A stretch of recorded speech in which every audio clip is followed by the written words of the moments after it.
update on what I'm working on.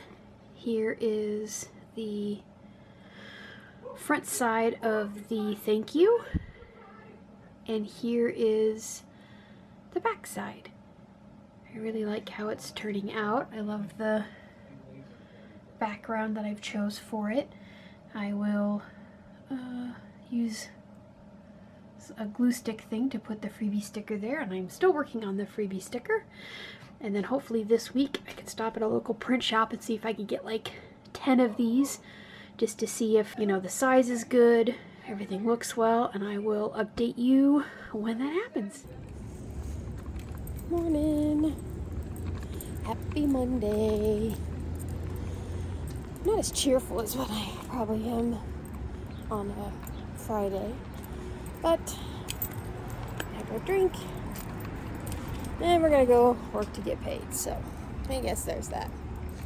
Alright, hope you have a great Monday yourself. Woo. Hey guys, guess what?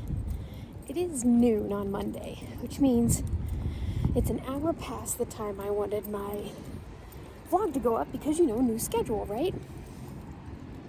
And I get to work this morning and realize I didn't actually post my stuff to go live today at 11. So I'm going home over lunch to get it done.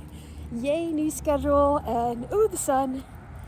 But it'll be up, of course, by the time you see this. But just sharing the funnies of changing a schedule that you thought you were ready for. Okay, let's go, go, go. What you doing? Oh, are you enjoying this heat that you love so much? I love you. Let's get inside, it's warm.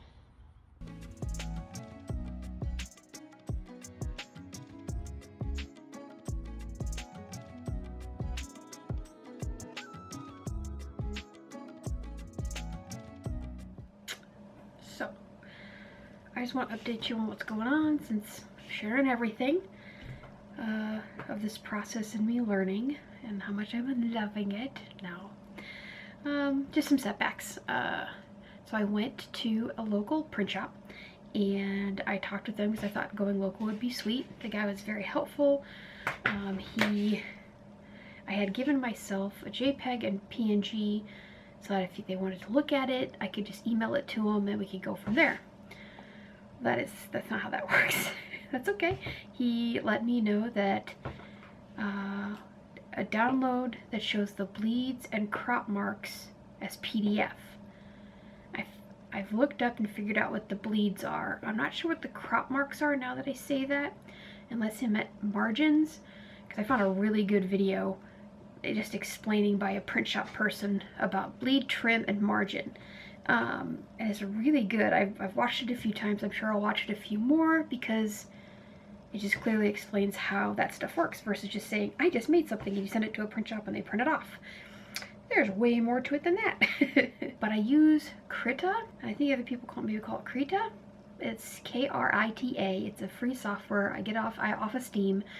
It's kind of your wannabe Photoshop, but it's free, and I've been enjoying it and it's been working well. But you can't, no matter how much I Google, it doesn't say you can't or can. Nobody talks about it, but you can't save to PDF. You can save to PSD, and if you have Adobe, you can change PSD to PDF from what the internets are telling me.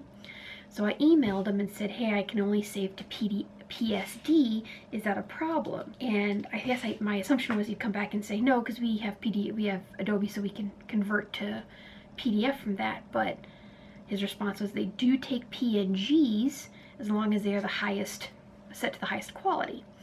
So I guess a PSD is a no-go. I'm not sure why they can't change it over. I'm sure there's reasons, keeps them safe, whatever. But that threw me a little bit. So I can send a PNG. So it made me start thinking, like, do I really need to be using a print shop for my idea? Can I save money and just, at this time for now, because I'm learning and I'm growing and I'm, you know, start doing stuff, why not just print my own and cut them out? They don't have to be fancy. So I was working on this sheet of paper and just figuring out how many I could fit to a sheet. Because right now I have a custom order that I'm going to start working on. I have the bee, and so I don't need many of them. If I just print off to have, I don't know, 8, or as many as I'm going to have for the October launch, I can just do that, cut them out. They'll still look nice. I won't be able to do front and back, but I can figure something else out or handwrite on them. I'm not going to have that many. And so as first steps, trying to save money and learning, because just getting Adobe is too expensive. Yeah, and so I think that's what I'm going to do for now. I will put this in Krita though with the size, and the size turns out to be 3.5 by 4.75, and that still leaves like a 1/2 inch margin around each of the squares, because I can do 4 on a sheet of paper, and then when I can get to the point of printing more at a big fancy print place, then hopefully we'll be further down the line then, and I'll have the money to spend on that. But for now, I've learned a lot. Felt a little discouraged, but I'm kind of happy with this. That will still look very nice, do what I needed to do. I just wanted to share what's happened so far, and we'll just keep plugging away. All right, hope you have a great day.